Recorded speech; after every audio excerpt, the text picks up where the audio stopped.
Hello. I think it's my turn now with the group. So hello everybody. Um, and anyone who's in the audience, thank you for joining. Right now, we've moved into the panel. We're discussing conversations that will highlight some of the careers in music industry. So we have a pretty eclectic group today that has a pretty diverse range of experience that I'm excited to jump into. And I'm going to go through your bios really quickly, and then I'm going to do this thing where I'm going to ask everybody the same question, and the question that you can maybe think on it before I get to you, but I'm really interested in understanding, like in the music industry, how the pandemic has affected, and both pandemics, when I BLM and COVID, how it's affected, like your last year, and if there's been any shifts that you could share with us as I go through your bios. So, without further ado, this is here. We're all gathered here today. I guess the point is we're aiming to show students varying career paths that will continue to be valued career paths in the music industry in years to come. So I'm going to start with Sandra. Hi, Sandra. Graduated from Ryerson's University Ted Rogers School of Management in 2018, majoring in hospitality and tourism management. Since 2019, she has worked with live entertainment spaces as part of Live Nation Canada's sponsorship department, overseeing music strategies for several national brands, including online campaigns, partner-owned events, on-site concert and festival activations, and ticketing programs. Frequently liaisoning with agencies and artist management teams, Sandra maintains an artist-first approach to match partnerships that offer well-complemented musicians across all genres while pushing for increased diversity amongst final artist selection. Very robust bio, so thank you for joining us, Sandra. And yeah, if you could give us just a quick, like, what the year has been like. Has there been any major shifts that you've seen with the pandemic and the movement of BLM in your particular practice? Yeah, absolutely. I think definitely when it comes to Black Lives Matter and that movement, absolutely a push. I think from all angles with all companies across any type of function. A lot of companies have come out and said this is what they want to do in terms of strategy for increased diversity. And in my side, it's been increased diversity within employment and as well as the artists that we actually use. So far, there's been movement, but definitely a lot more work to go, if I'm being completely honest. But there's definitely been a bigger focus and push towards using Black, Indigenous, and people of color in the workspace and artistry. And then I'd say just in terms of like the actual workload and what we're doing, a lot of our focus used to be, especially with brand partnerships, was brand exposure in physical spaces. So at concerts, at festivals, obviously with those being completely wiped out for almost 2 years, at least in Canada, the shift has been a lot more to online campaigns and how they can use artist audiences to actually push and promote their music strategy and kind of connect with the brand audiences that they have. So that's Amazing. how. Yes, I think there's going to probably be a lot of crossover in the stories here, but thank you for sharing that. Moving into Elijah next. Hi, Elijah. Elijah is a trained media savvy audio engineer. So he has an extensive knowledge and background and deep rooted background in professional audio applications, active for 10 plus years in the Canadian live entertainment industry, working as a tour manager, live front of house sound, playback technician, stage manager, and production manager of live events. Now, you've also currently are heading up, this is your own company, recording and mixing things. That's yours? Great. Want to make sure I had that right.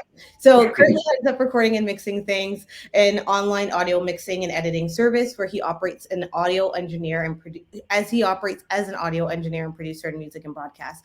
His activity ranges from independent startup entities to their humble beginnings to large-scale, fully established corporate clients. He appreciates bringing the audio gap between both sides of the spectrum, achieving great sound through collaboration. So thanks for joining us, Elijah. And same question for you. Over this last year in the pandemic and also the movement with BLM, have you seen major shifts in your trajectory, your career? Yeah, I think so. And to also reflect what Sandra mentioned as well, just kind of like an increased sense of diversity in spaces from my perception. But personally, working in live entertainment, we were obviously shut down with a brick wall. So part of what I'm doing now was a transition from kind of like my skills in the live entertainment field to how can I still kind of utilize the same mindset and same kind of skill set. So I had to move into audio editing and podcasting. So that's how we're here today with my own company. But I think the pandemic has affected us all. And I think we're starting to see it come back a little bit. So we're still kind of on the path and still looking forward to a great thing. So I hope I answered your question effectively. You did. Yeah, happy to be here. Thank you. Yeah, I'm happy to have all three of you here. And as you said that, it just reminded me, I'm just putting it out to the audience. Feel free to definitely post questions as we go. If I don't get to them in between each person, I'll definitely get to them at the end. So following up that, we're speaking to Maya. Is it Maya or Maya? I want to make sure I'm pronouncing it. Maya, great. Maya. Great spelling. Maya is a University of Toronto alumni working as a VP of Royalty Administration and Royalty Genius. She specializes in finding artists and producers their unpaid mechanical royalties. Maya's passion for the art and music ignites her desire to make a difference in lives of creatives. So same question to you, Maya. Yeah, I think definitely the pandemic and especially BLM played an interesting role in my position. I am a recent graduate. I graduated in 2019, which is right before the pandemic. So I can't really speak to a large shift from before and after. But I think in what my position basically is to data mine and dig for artists unpaid royalties. And what our company found is that is billions of dollars actually out there for artists, producers, writers who have not claimed that and who don't even know that those funds are available. So I think BLM kind of highlighted a lot of inequities that Black people as well as other minorities experience, and that kind of ignite us to help a lot of those artists who are not educated in that field to kind of, empower them and help them to get their funds. So yeah, our company is a Black owned company. It's actually my father's company. And so we are all of color, and we're really helping these people who are often overlooked to recoup their funds. So I think it's definitely a step in the right direction. Right, that's amazing. And just for everyone, I guess that's kind of listening, and just to, I think the crossover between our careers as a moderator, I don't specialize in just being in music. I have my own small creative agency that I do work with music clients from Universal Music, 19 Crimes, Bombay Sapphire, doing things with like music clients across Canada and the US. And then I also am an independent curator, so I work across multiple genres. But it's really great to be speaking to, like, I think, like a very eclectic group of people who are working in music. So we have, because from what I've read in your bios, it's all very different, from financing to sponsorship to production, to very important things like artist royalties, and understanding, like, when you're an independent artist, how to really protect your rights. So I think that this will be a really great conversation across each unique profile. So I will jump right into it. I'm going to start with Sandra. So obviously, like, and I think that maybe some of us might say that we got into our fields like quite organically, but what was the intention or the goal in entering like a leadership role in sponsorship in the music industry? And was the music industry something that you always wanted to be in as you were entering into this role of yours? Yeah, absolutely. I think it's fantastic. Number one, there's been a big shift in kind of opening pathways and like teaching students the pathways that there are within the music industry. I think that was something that was really not there when, at least when I was in high school, elementary school, trying to make decisions. But I knew I always wanted to get into the music industry. So to be honest, I thought, let me try and get into the music industry into like in a basic kind of business function pathway. So I always thought, like, people always need human resources no matter where you are, or people always need finance. So I always thought, like, let me go one of the traditional routes and do that. Didn't really end up like suiting me too much. So I took a year off, but ended up in the hospitality and tourism program at Ryerson University. And I looked at it like, tourism has different branches where you have like events, festivals, whatnot. So I said, learning about those, I can always translate those skills into the music industry, because a lot of that falls into that space. But yeah, I guess my transition into it really was through luck, that one of my professors was really well connected in the industry and got me, a couple contacts, and was able to make a make a couple moves with interviews here and there, and kind of fell into the position of being in a sponsorship role at Live Nation. But definitely something that I've enjoyed because I've had the chance to liaison with, like, talk with artist teams, as well as with agencies and managements, as well as like the brand side as well, connecting them and kind of finding a way to spotlight artists with the help of these brands. So it's not necessarily like organic because I didn't really know where I wanted to go, but it ended up kind of working out in the best way for me. Yeah, and that's completely fair. I think a lot of us fall into paths that way. But too, I wanted to. You said something like, oh, connecting artists with brands, connecting artists like with opportunity. And I, as a curator, I feel like I do that a lot. And there's a big responsibility in understanding when you want to support talent, and what kind of talent that you want to support.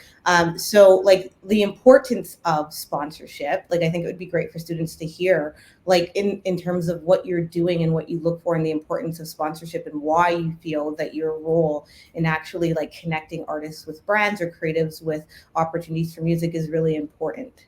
Yeah, I think to Maya's point, especially with royalties, I think what I mentioned where we made a shift from physical activations to actually online campaigns. One thing that I've really kind of had to learn a lot about is sync licensing. And so when we use an artist's music, for instance, on an Instagram campaign or a YouTube video, whatnot, like understanding that there's payment to be made there. So I think it's all aspects of not just connecting the brands that make sense with the artist, but also making sure the artists get everything that they deserve out of putting the work in, whether it's, them wanting to use their song or them wanting to use their name likeness. Like there's a lot that comes to it. And sometimes a one-time payment from a brand doesn't cover everything that the artist is actually helping the brand push forward.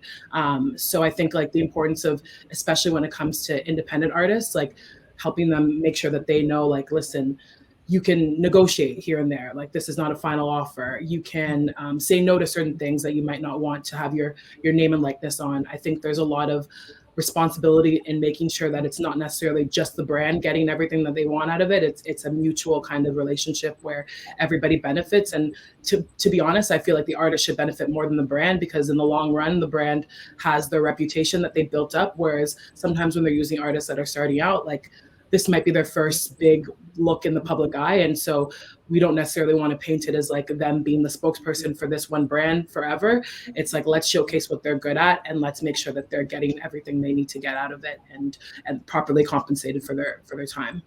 Yeah, great. Thank you for sharing that. A lot of like-minded sentiments here. I will get to Elijah too, because I want to ask about the void that or whatever void in the industry you felt was necessary for your studio. But because we're talking about royalties and financing and just like artist rights and such, I do want to bounce to Maya and ask you a quick question about the work that you do, because it is really interesting. I was looking up Royalty Genius, like the focus of the work that you guys do is solely for rights management and collecting unpaid revenue. Like that is most of it, if not all of it. So do you feel that there is a lot of representation in that? And do you feel that's accessible? Do you feel that artists know where to go to get that type of information? Or do you feel that what you're doing is very niche in the market and probably needs to be more accessible? Honestly, I do find that it is very niche and it is completely unaccessible for artists. We kind of stumbled across this because a lot of artists, which is kind of like a lot to get into, but there are like two types of royalties: mechanical and performance. And a lot of artists are informed about their performance royalties, but are not informed about their mechanical royalties.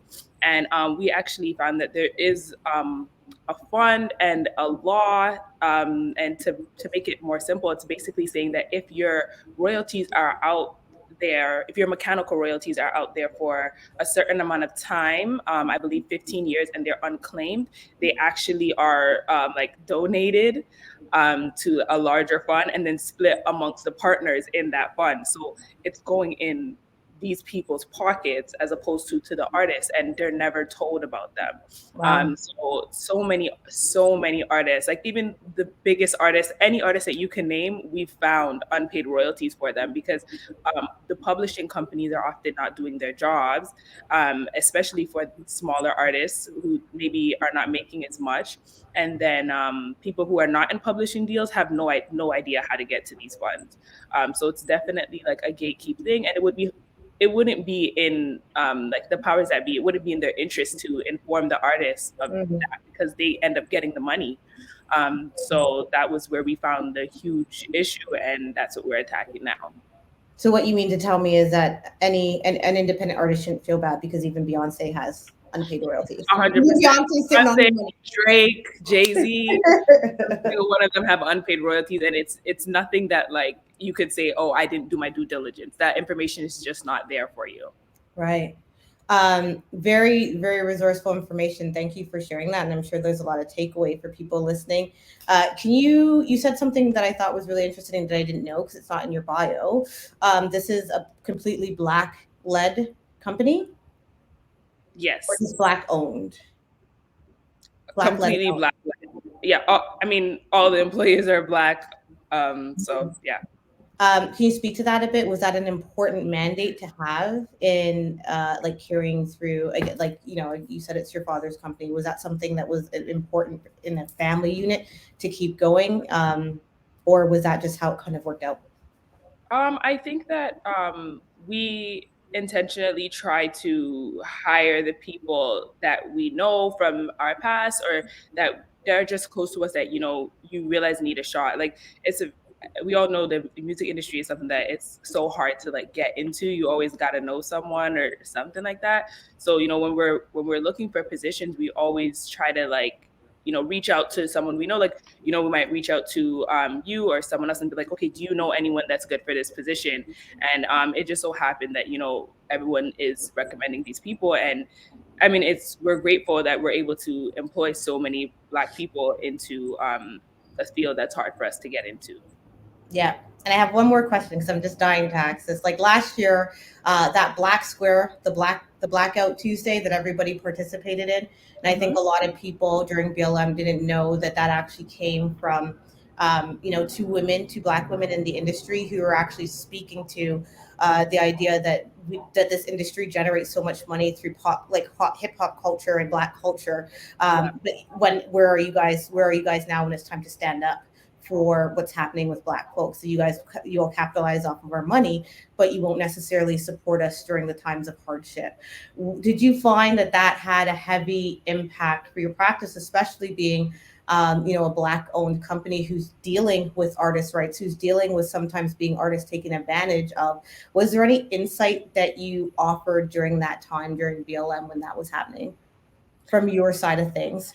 Yeah, you know, I think that time for us really highlighted that a lot of companies are in the business of performing as if they're working in our rights and not actually doing that. So I think that you know, everyone posted their Black squares and committed to donating money or committed to making these changes, but we were just able to see that there's still a level of that that they are not actively actually trying to work for equity.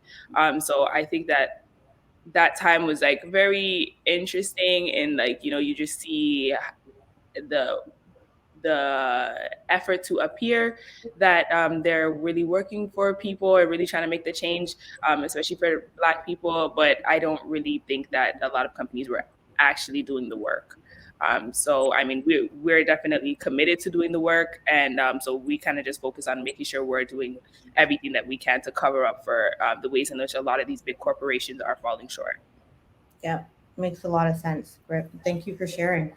So Elijah, can you tell us a little bit about your process and like why you thought it was, like, tell us, obviously, I really want to hear a little bit more about like what recording and mixing things does and like what that part of the industry is that you do, because I realize that your work is very production heavy, but also your pivot to being independent or, you know, having your own company and understanding if that was like filling a void or why you felt it was necessary to do. Yeah. So naturally, throughout the last couple of years, pandemic and such, a lot of my clients and campaigns have come to a full stop, or at least to a postponement. We started to see for calendar items being pushed back a year, 2 years, whether it was a club tour with artists or festival dates, as we all know, started to become locked down and such, and we didn't have access.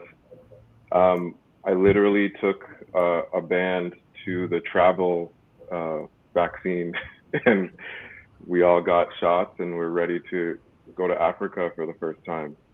And weeks later, announcements came that said you're not going anywhere. So it was a direct 180 for a lot of us. That was my transitioning point. I immediately just started to gather my networks together, talking to other people, other creatives, other live entertainment people. You had to shift, and you had to kind of get into something different. So naturally, it made me kind of lean towards more of my independently focused kind of initiatives, so because I do know how to mix the sounds live and in the studio, the creator economy and all of this content that we're talking about, this digital content and this kind of stuff, it's really increasing, like at a rapid rate, like, podcasting and stuff like that, even how it's branching into North America through US markets, and now it's coming strongly into Canada. So, I just kind of, tapped into some of that and just began audio editing right away, and just working with people that had a voice, that wanted to create some content and make some podcasts. And through that, we started working with, the typical podcast format with advertisers, music providers, and putting podcast series together from front to back. One aspect that didn't really slow down was the actual, releasing of the music and the DSPs, the Spotify's and the Apple Musics and all that, thusly generating royalties and kind of keeping that side of the business going. But yes, for the production side of everything, I don't know the percentage of people that still kind of held on or made a pivot, but some people might have had to go and make flower arrangements or make ice cream, literally. Like, I have friends that were successful to do that as well. But that's kind of how I had to kind of navigate through the last year or two, while we're still waiting for postponement of events for those artist campaigns, which are still going to happen, supposedly. Of course, yeah, things are opening up, and we just got the announcement yesterday that like most of the city is fully opening up and out of restrictions. But while in the meantime, because I noticed that you said you have some, and especially in your bio, there was a mention that you have some like startup clients, and then you have clients that are full-fledged corporate agencies. So can you kind of speak to us about some of those clients and the work that you have been doing? Like, I hear that you moved more into the production, there's a lot of digital, but I think it would be really worthwhile for students to hear at least some of that experience of like what it's like to work with, or what kind of client is deemed as a startup, and like what it's like to work with like a more larger scale client. Yeah, I guess by startup would be anybody that's kind of taking their best foot forward and creating a new initiative. For example, somebody I work with, they are, anyways, their name is Anthony Emeka, and they do a podcast. They're kind of like a influencer and a public figure based out of California, and they wanted to take their network through these book clubs and a very large network of kind of like academic, like authors, people that write books, like leaders in the community, also Black oriented and Black focused. And through a connection, I met him. So we began to build his narrative from start to finish, kind of make it into a podcast format, recorded it, mixed it, edited it, produced it and broadcast it online. It's 3 seasons deep. It's called Reset Rethink. I think that's an example that I call a startup. Not that some people might think, oh, it's like a tech company startup or something like that, but just kind of like there's a lot of people that are starting their own initiatives. He registered an LLC, and he's got his website and his branding, and using the podcast to really push his brand and push his focus. And I think it's been working. And we're about to go into production for a 4th season.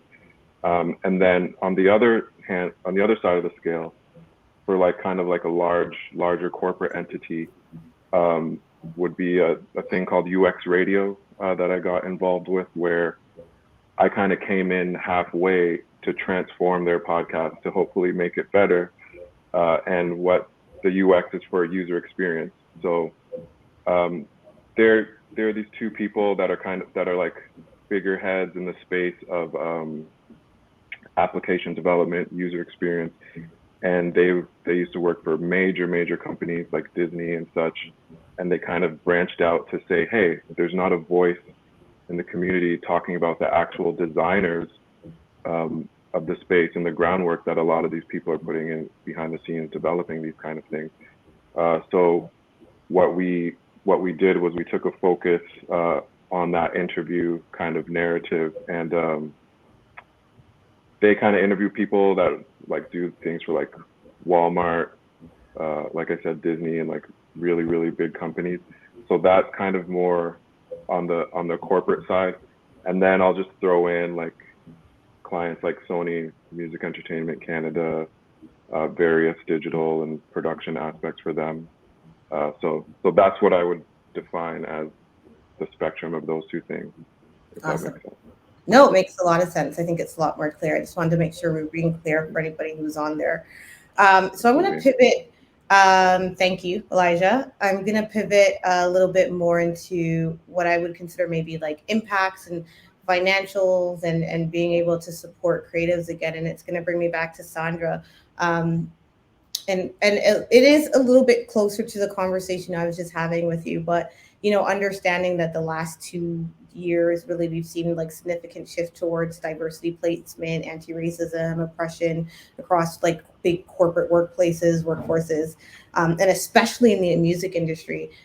Do you feel that this has allowed you to make significant change in the department and in your current role? So again, sitting on sponsorship, did you feel like you were able to say last year, yes, we need to pay more attention to a certain grouping of artists, whether it be Indigenous, whether it be Black, whether it be BIPOC, and like, were you given that room to actually implement change?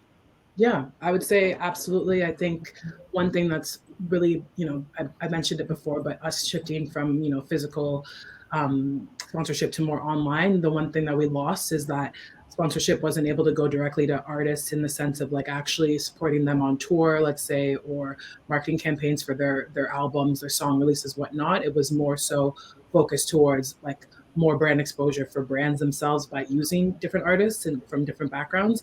But I think in that, especially like the idea of brands coming to us and asking for, they usually, for the most part, unless they have a certain person in mind, they usually come to us for suggestions of who can they target, who can they reach out to and work with. So I think that's definitely been something I've had a lot of flexibility in, like kind of promoting more independent, Black, Indigenous, and POC artists. It's something that has definitely been more on the minds of brands. I think, I hate to say it, but I hope like time doesn't run out on that. There's been a big push in the last year, and bringing it back to the whole Black squares thing, like, yeah, you can post a Black square, but what's the actual change you're looking to enact? So I'm hoping, now that things are opening up again and capacities are coming back, across the nation, that we're actually going to see this turn of like increased brand visibility go into actual artist tours and their actual campaigns where it's to the benefit of the artist and not necessarily the brand trying to reach a different audience through those artists themselves. But I think there has been a lot more responsibility, and as well as like actual ability for me to make decisions and kind of push forward some artists that we haven't used in the past, and not necessarily reusing the same old white old man bands that always get kind of like the exposure and don't really need it necessarily. I think it's been a great couple aside from COVID, it's been a great couple of months of just kind of seeing that kind of play out.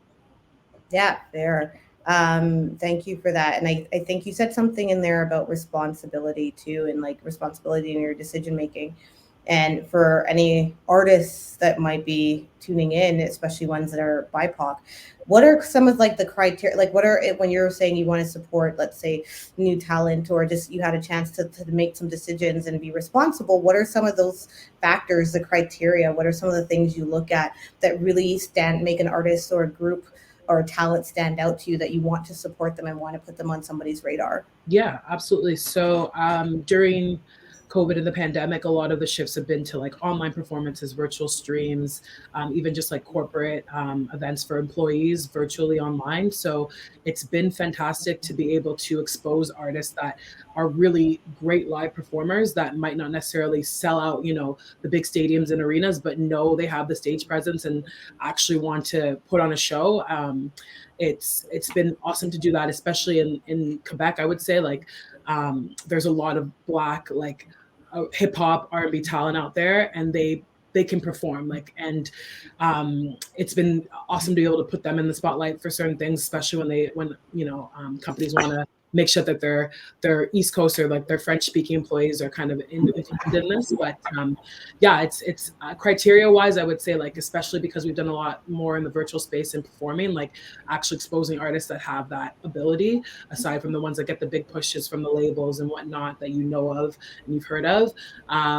Aside from that, like I said, it's not really been a heavy push on actually sponsoring artists themselves in their work, which is unfortunate, but really just because of the whole pandemic and not being able to be in performance spaces as much. But definitely I would say like there's not necessarily criteria. It's really what kind of talent can we expose and like show. Like there is worth and there's a payout to exposing these artists because they can put on a show, and it's not necessarily you're paying for the face and the name of someone who's well known. They'll do the same songs that have been on the radio. Like let's expose you to some people that are creating different sounds, different different niches. It's definitely something that I've enjoyed being able to put focus on. It's great. Do you feel that the Canadian talent market, the Canadian music pool, do you feel that it's well respected here in Canada, or do we still need some work? I'd say we still need some work, but the talent is there. That's the sad part. Like the talent is absolutely there. It's just it really comes down to like, and I hate to say it, but like obviously, where I work, major labels, entertainment promoters, whatnot, like it's the responsibility of them to actually put the spotlight on these artists, because the talent is there. It's not hard to find anymore with DSPs. Like everybody can grab, a Spotify account or get a SoundCloud still to this day, like it's not hard to find. There's, algorithms to put you in touch with different artists from certain cities, certain backgrounds, whatnot. But it's really not. It's having these big companies not rely on the people that made the money for them prior to COVID. It's actually investing in the talent that is there, that has been cultivating. So I would say in a sense, there's not really the respect because bigger companies aren't yet doing the job that they should be doing to spotlight these artists. But I think it's there. Like the talent is absolutely there. Oh yeah, I think there's no doubt. I think we can all equally say that there is no shortage of talent. I discover them every week, just by chance. Sometimes it's jarring how talented some people are, and we don't know that that's Canadian music. Absolutely. So thank you for that share. A similar question, but maybe not the same focus, Maya, is like in the last, I'm assuming that with more time, people having more time on their hands, or maybe being in financial situations, that they would have taken up searching for how they could like start finding areas to access income, which would come down to royalties and rights. So and that's just an assumption, I don't know. So in the last year or two with the pandemic, did you find that your services were more sought out? I think with our company, I wouldn't say that maybe the services were more sought out, but I would say that people had more of like the time and were more open to exploring that. So I mean, what I mean is like we reach out to a lot of managers and a lot of teams and let them know like, hey, basically the way our process works is like we kind of like look at whatever's trending, music that has been trending in the past, and kind of like dig into those songs, those albums, and then reach out to the people that we see there's money for. So I think that maybe I don't know, like maybe when people weren't home as much, people weren't as stagnant in certain places. They might have been busy that they get this email, and I don't know if it would have been as like pressing for them to get on. But I think we kind of really started during the beginning of the pandemic, so we were not able to compare. But I know that like when we reached out to people, they were very eager, like about the opportunity that we're presenting to them, and very fast on moving to work with us. So I would say that I think that would have to do with the pandemic and people needing to figure out like, wow, I can't perform, and now this opportunity is presented to me, so I'm definitely gonna hop on it. So you sound like with some space and obviously like different financial situations, people were more open to hearing about the service that you had to offer, and diving in deeper about money that was maybe not that should have been allocated to them. Definitely. And kind of on the same track, I'm really interested to know your perception. Do you feel that artist royalty rights, um, uh, like people really taking time, and like you said, publishers, that's like a job of a publisher, they might not be doing that, or that might be the job of the manager, and they're not doing that. Do you feel that there's been more awareness and more respect for that process, let's say in the last 2 or 3 years? Like recently, new music coming out, access to music has completely changed. Now there's like, I can't even keep up, there's so many different forums that it's on, from SoundCloud to like Spotify to donate title, right? So there's all of these different ways to get music, and then like everyone lost their music on Instagram last year, right?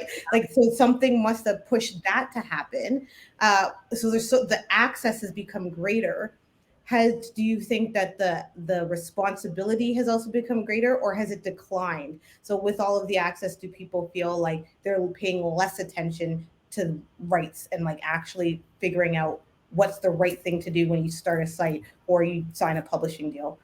Okay. I would say, unfortunately, I think it has declined. I think that there's a lot, because there's so much going on. It also brings a lot more revenue streams in some ways. And really what we're focusing on with the mechanical royalties, is just something that is easily forgotten about. So I think that it's that part of it has declined, because there's other ways that you're making your money. And it's not to say that people aren't getting paid at all. Um, but when you're putting your music on DSPs and all that stuff, like people are still getting paid. It's just that there's a large fraction of their money that's not being paid. So I think that like, there really hasn't been anything that is highlighting that fraction, which is for like the music composition. So if you're a writer or you're a producer or a composer, those are people are just not, they just don't know about this stuff. That makes so much sense. And I'm going to move over to Elijah in a sec, but I'm going to have a very selfish question, because I was one of those salty people that lost my Instagram music. Yeah. So I'm wondering, based on your your expertise, was that a response to not valuing artist rights? And like, is that a perfect example of people not understanding what is really attached to artist royalties? 100%. And I think like personally, I think that was more of a move on like for the labels, and those bigger entities, and the way that they work so hard to like control everything that goes on with music, as opposed to really like helping the artists in any way, to in my Wow. opinion at least. Because I truly feel that there is a way to go about approaching the Instagram and social media in a way that we can monetize this stuff and get the money to the artist, but that wasn't in their interest. Okay. It's in their interest to just control the sphere and the space. So yeah, I don't think that really worked in benefit of the artist, because we were all enjoying it. We were sharing music. We were getting people out there, and I think that would be more helpful. And figuring out a way to monetize that and get the money in the artist's pockets would have been way more beneficial than just shutting it all down. Yeah. Well, I know who to hire to talk to the folks if I ever have a panel on that, because I was so salty. So I'm going to go to Elijah, and then I think, because I know our timing is coming down, so I'm going to offer the audience an opportunity to drop any questions in the chat, and they'll get funneled through me. And if not, I'll just close with a few more questions for the group. But we are talking about money matters, and this is not so much about rights for you, Elijah, but I think it would be an interesting conversation to have for students and people who are entering in through the production side of things or behind the scenes. And it's a question I get all the time when it comes to art and like my agency work. The value that you put behind charging your clients, and like interestingly enough, because you have such a range, is it a one size fits all for how you charge your clients? Or when you're working with a startup, is there an importance to put a little bit more of a discount or an understanding or compassion behind where they're at in their career? Or do you feel that it's very important to have an industry standard and stick by an industry standard, and especially as a Black creative, to make sure that you're honoring your practice? Yeah, great question. And most definitely, I think it's challenging. Like you have to uphold a standard, and you have to know that your worth and that you're playing a role and you're in the community. So in one sense, I can't really undervalue the service to an extent just to try to get some work. But on the other hand, when working with a creative person or an up and comer or a startup, there is a balance of, yes, that the discounted service or in-kind services. Sometimes you just want to get creative first and maybe make it a common goal to achieve success through this project, or build a roadmap together. And then maybe there's a royalty or some kind of split in the back end that we can consider. But I have entered some situations where it was like, listen, like, we don't really know each other that well. Like, kind of my bio, I know kind of yours. Maybe a mutual friend has put us together, but why don't we just let's not talk numbers, and do your own research. I'm not trying to influence anybody's practices, but it is a good way to just kind of get creative and get to work and use synergy and collaboration to try to achieve. Sometimes you can get a better result that way. And then, it's time to get down to business. We know that, in a sense, we're both a freelancer. And again, this is more kind of like a startup point of view. But, at the end of the day, we're here to make a check and to make this our living. So I don't find it challenging to kind of figure out the appropriate range to charge a client, because you kind of know where they're coming from. Like, for example, in the higher end clients, it's just you just hit them with the standard fees, and it's let's try to reach an agreement, and I would appreciate 50% up front, 50% in the back end. Or if it's a series, it's we're going to do this in a bulk rate so that you guys just don't run away after one project and say you didn't like something. So, there's definitely different ways to approach it. So yeah, I really appreciate that question. And I think that's kind of how I kind of look into it.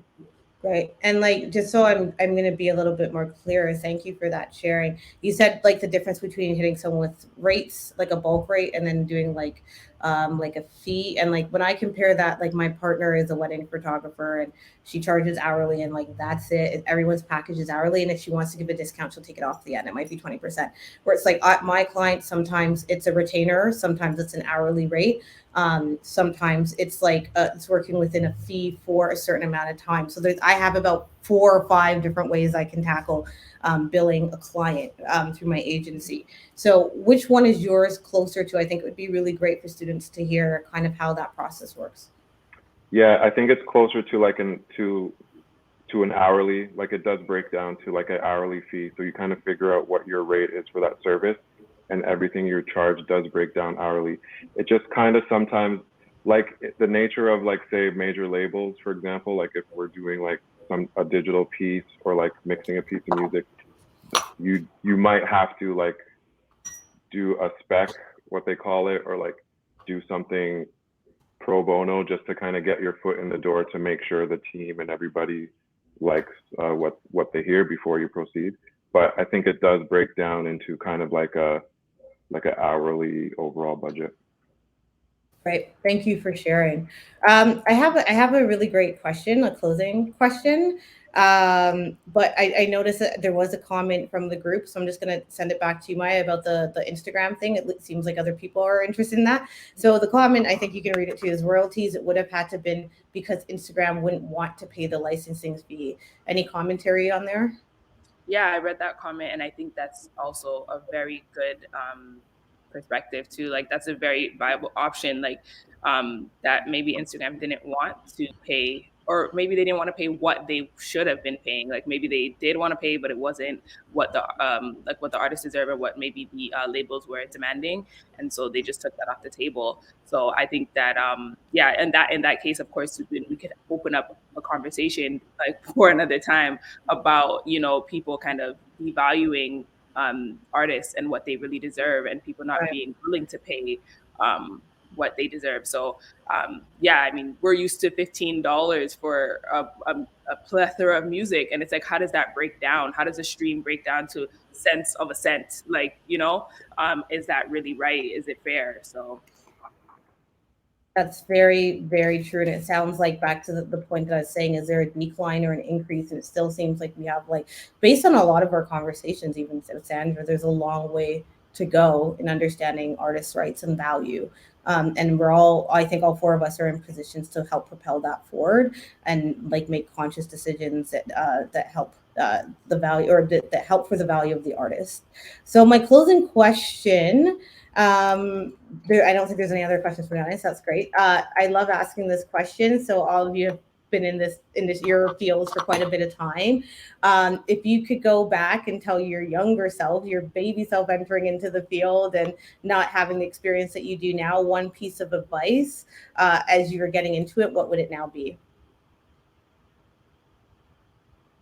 Whoever wants to go I'll start. first. I think that the advice that I would give myself is definitely to pursue whatever you love in the most general sense, and network as much as you can, because that's really the way to get to where you want to be. I didn't study anything that has to do with music or anything that has to do with royalties. I studied visual art, and I studied equity studies. So that was looking at race relations, disability studies, all like indigenous studies. And at the time, in university, I felt kind of weird. Like, why am I studying this like vague thing? When people would ask me, I felt kind of like a little embarrassed. Like, I'm not studying anything that leads to a particular job. But it's like now the information that I learned is like so detrimental to the work that I do now, and like really working with minorities. So I think that really network and talk to people, let your passions be known, and just really focus on what you love. Right. That's great, great advice. Thank you. And don't be deterred if it's not your expertise at first. Anyone else want to tackle that? I know we have a few minutes left before I wrap up, but I'd love to hear from all of you if you have an answer. Yeah. Yeah, go ahead. Sorry. Thank you. Yeah, to add to what Maya said, I definitely agree with all those points. And I think another thing, especially heading into this industry, as in Black bodies, like be the change you want to see. And I know that's a lot of responsibility, to be honest. I don't think it's necessarily fair for the oppressed to have to, do the heavy work for it. But unfortunately, it's the reality of the situation. So when I say that, it's really like put forward, the people like Maya had mentioned with hiring at her company, like they ask around, and that's how they've been able to keep it Black led and kind of Black owned in that sense, as well as like putting forward the artists that might not get the spotlight just because of the basic, algorithms that a label might take, and using the most marketable, faces. I think that needs to change. What is marketable needs to change no matter what. So really, yeah, being the change that you want to see is kind of, making your own path in terms of like doing what you feel is right and what's going to kind of help push forward more people that look like you into the industry. Amen to that. I agree. I'm very aligned with that. Thank you for sharing. And Elijah, you too. Yeah, I absolutely agree with those points. And to add, appreciating the differences. I think that we're all working with people like at the end of the day. So understanding that, somebody might have another opinion or another way to look at something. And I think those differences need to be appreciative. And part of the reason I say that is because, for me personally, going into a lot of roles, just like focus on production and what you have to do, and you might not always be aware of what other people are bringing to the table as well. So I think that would be something I would add. Great advice. Thank you, Elijah. We just got a question in from Melissa, and I was like, I'm going to wrap up, but I'm not going to wrap up on that sentimental note because I actually think it's a really relevant question I'll let anybody grab it because I know you all kind of work in the range of royalties. So the question is, how do you ensure your royalties are secured in SoundCloud and YouTube? From my studies, I would say make sure that you do your research and sign up for all. When you do your research, you will find that there are particular companies that are collecting your royalties and are responsible for distributing them to you. So you are responsible for signing up with these companies, and that's how you're going to be paid by making your claim with them. So the majors that come to mind would be ASCAP, BMI, and Harry Fox. Those are a few of the collection agencies, and it's your responsibility to register your music on there with like your particular song codes, your name and your account, and you reach out to them, and you can, I believe it's quarterly, you can make your claim to receive your funds. Right. Great. Good insight. I was going to ask, because like, I was also curious, it's like, if I was a musician, I would want to know, is it important for, once you're putting that, like a good amount of music up on these forums, is it important to have all of these, these fine type contractual online, like these binding contracts reviewed by a representative, like whether it be your organization, Maya, or it be a lawyer, or do you feel like artists are fairly protected just by signing that fine print? I think that maybe when you're starting out, I mean, it is a big investment financially. If you're going to get lawyers involved and stuff, and I know a lot of people don't maybe have the means. So I would say if you're an independent artist, it is okay to just sign up, make sure your name is on your song, make sure your writers are listed, and that would be okay, I feel like, in beginning. But once you do feel like maybe you're making a bit more traction, your streams are getting up, then it would be important to definitely have someone in, because I feel like the music industry, unfortunately, can be a very predatory industry. And there are people that are often looking to take advantage of artists that are new and excited and eager. So yeah, once you're getting a little more traction, I would say it's definitely something to look into. Great. Thank you. And someone asked, what are the courses that they should take to be able to be in brand partnerships? I'll say quickly, just really kind of a business background really helps. Commerce, Bachelor of Commerce, but whether it's university, college, or even just individual courses you can take, like on Google Digital Garage, this and that. It's really basically project management, a mix of marketing, and then a mix of like understanding event planning as well to know where the money goes into. So yeah. That is an interesting answer, because event management or event planning, project management, and what was the other one you said? Marketing are all actually very different avenues. Yeah. So in answering that question, are you saying that it is quite possible to end up in a job like brand partnerships from coming in from different avenues? Absolutely. I mean, I came from hospitality and tourism. Like I had to take, finance courses. I had to take a little bit of marketing in school. I did a lot of event management while I was in school. But I think if you can come from any of those angles, like you're in a pretty good position. Awesome. Great answer. If anyone else wants to answer that, please go ahead, or I'll take that last question that's in the chat. No? All has spoken. So I know there's a question here for me. What do I do and what was my school pathway? I guess, yes, no one knows anything. And they're like, who is this moderator? So I'm an independent curator, and I'm a creative director or chief creative officer for my own design and creative agency. So working with a range of clients that are in music. One of my clients are Sabian Symbols, and then also working with like nonprofits to like bigger businesses with like Destination Toronto. So my pathway in getting there was quite unconventional, and I started very similar to Maya, working in visual arts. I started as a visual artist. That's how I went to school. I went to an academy, eventually went went to art direction for film and special events, thinking I was going to get into more theater and production. It landed me as a curator instead, very different, but I took the back door to curating, which has also just led me to, I was a 2019 curator for Nuit Blanche. I did Kumba Festival at Harborfront, did a series of Bombay Sapphire installations across Canada this year, wine companies with 19 Crimes and Snoop Dogg. So, looks like we've wrapped up. So that's the end of our conversation today. Not that I wanted to end it on myself, but thank you so much to all of you. I think it was really insightful, even insightful for me. So I can imagine it was insightful for the students joining, a wealth of knowledge. And I really appreciate your time today as we wrap up this, which I think was a great panel. Thank you, Ashley. Thank you. Yeah.